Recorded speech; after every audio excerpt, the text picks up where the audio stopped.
অঁ দাদা এই পাল্লি ক'ত হয়? অঁ পাল্লি পলাশবাৰী ৰাস্তাৰ পৰা ৰাইট চাইডে সোমাই যাব লাগিব। অঁ এই পাল্লিটো বাৰু উলিয়াই লওঁ। এই পলাকবাৰী কহি পিনে হয়নো? পলাশবাৰী আপোনাৰ মিৰ্জাৰ চকৰ পৰা চিধা হয়, তাতে গাড়ী মাখা ৰখিয়ে থাকে লাইন পাতি। অঁ তাতেই পাম ন?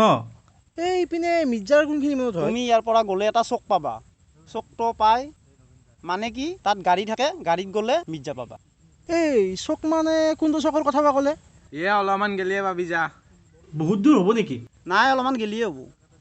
ৰ'দ দি আছেতো, এই দূৰ হ'লে অলপ প্ৰব্লেম হয়। নাই বেছি যাব নালাগে যা। এনেই মিৰ্জালৈকে ভাড়া কিমানমান পৰিবনো?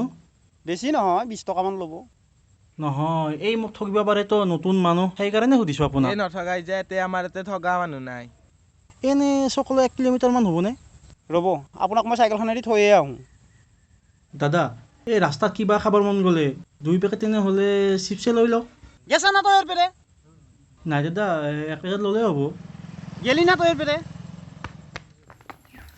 দাদা এই ই ৰিক্সা নাপায় নেকি? চোৰ বাচ্চা গেছা না তৈৰ পেৰে? কি মক্কেল মালৈ। হয় দে